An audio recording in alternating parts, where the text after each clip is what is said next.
La famille, vous le savez, autant que moi, on n'a qu'une seule mère dans notre vie. Faut profiter le temps qu'elle est toujours présente, car le jour où elle va partir, tu vas bien t'en mordre les doigts. Beaucoup ceux qui regardent la vidéo, peut-être ils n'ont pas connu leur mère.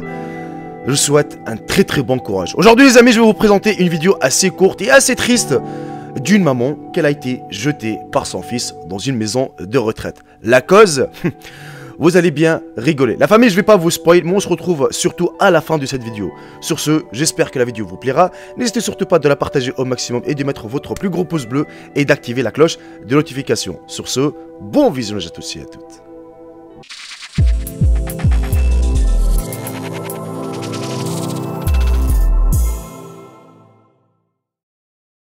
C'est une histoire qui ne peut que provoquer des larmes. Très souvent, nous n'apprécions pas ce que font nos parents. Ils sont à nos côtés depuis notre naissance, toujours patients. Ils nous apprennent non seulement des bagatelles, mais aussi comment surmonter les difficultés de la vie. Lorsqu'ils atteignent un certain âge, ils ont besoin des soins, de l'amour dont nous avions besoin en tant qu'enfants.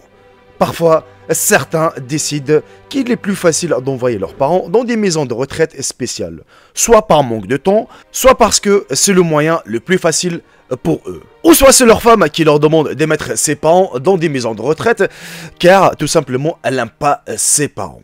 Mais en fait, pour les parents plus âgés, c'est un véritable supplice. Cette histoire concerne une famille composée d'un père, d'une mère et d'un fils. À la mort de son père, le jeune homme a amené sa mère dans une maison de retraite. Et comme il l'a admis plus tard, il n'avait tout simplement pas assez de patience, du temps et d'amour. Il a rarement rendu visite à sa maman. Puis un jour, la maison de retraite l'ont appelé pour lui dire que sa maman est en train de mourir. Le fils s'est immédiatement précipité. Lorsqu'il s'est penché sur son lit, il lui a demandé quoi faire. La maman, affaiblie par la maladie, a demandé: pouvez-vous installer un climatiseur ici et acheter un réfrigérateur pour que les aliments ne disparaissent pas? Je me suis si souvent couché affamé ces dernières années.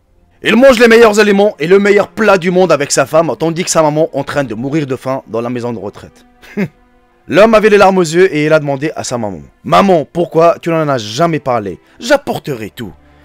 La vieille femme caressa la joue de son fils d'une main froide et froissée et murmura dans son oreille: mon fils, je me suis habitué à la faim et à la chaleur. Ce n'est pas effrayant. J'ai bien peur que vous ne puissiez pas vous y habituer si vos enfants vous emmènent ici ou dans un endroit comme celui-ci.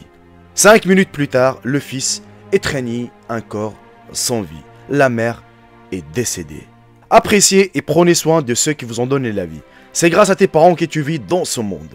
Rappelez-vous toujours cela les amis. Et n'oubliez surtout pas, si tu fais ça à tes parents, eh ben croyez-moi, tes propres enfants vont faire la même chose. Ils vont vous héberger également dans une maison de retraite.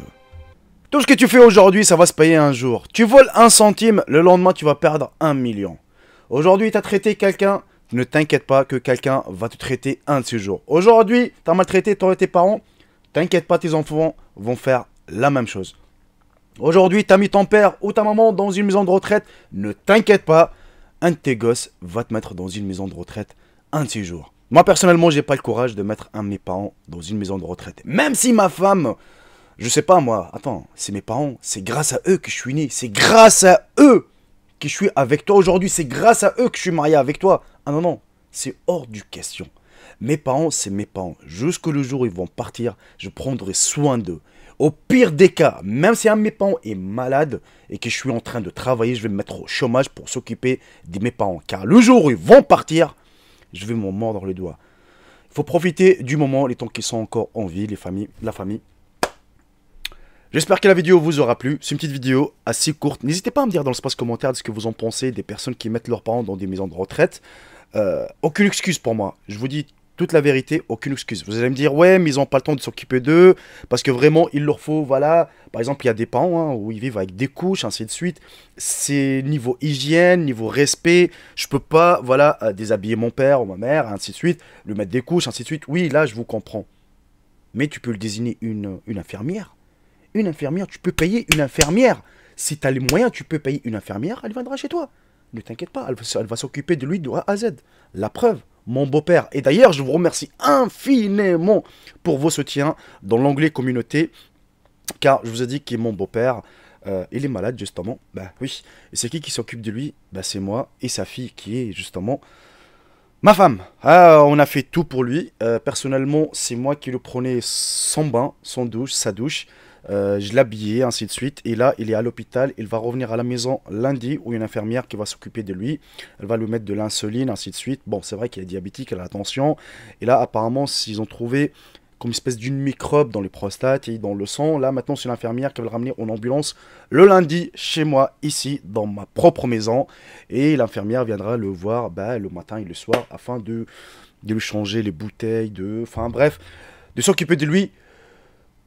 Justement, car le jour, il partira, au moins, sa fille, elle sera fière, qui, justement, ma femme, elle sera fière, elle va dire, au moins, je me suis occupé de mon père, le moment où il avait besoin de moi. Elle était capable de le jeter à l'hôpital, dans une maison de retraite, et puis voilà, elle pourra vivre sa belle vie. Mais moi, je lui ai dit non, elle m'a dit, ouais, peut-être il a honte, que voilà, c'est pas qu'il a honte, en fait, il se dit, voilà, je suis chez mon gendre, tu vois, je suis pas chez mon fils ou autre chose. Je lui dis, Haj, ne t'inquiète pas, tu es chez ton fils ici, on s'occupera de toi, financièrement, moralement, on est là pour toi. On est là pour toi, ne t'inquiète pas, je te considère comme mon père. Et d'ailleurs, il a l'âge de mon père. Donc voilà la famille, n'hésitez pas à me dire dans l'espace commentaire de ce que vous en pensez de cette petite histoire. Je la trouve carrément triste. Il ne rendait pas visite à sa maman que le jour où ils l'ont appelé pour lui dire que ta maman elle est en train de décéder. Il est en train de vivre sa belle vie avec sa femme et ses gosses. Puis il a oublié qu'il avait une mère qui était dans une maison de retraite. Voilà la famille, profitez bien de votre samedi, de votre week-end. Je vous embrasse tous, profitez bien de votre journée, de votre soirée. Et je vous dis à très bientôt pour une petite nouvelle vidéo. Salut tout le monde, c'était Jaiko, bye bye, ciao ciao. Je vous aime tous mes frères et sœurs.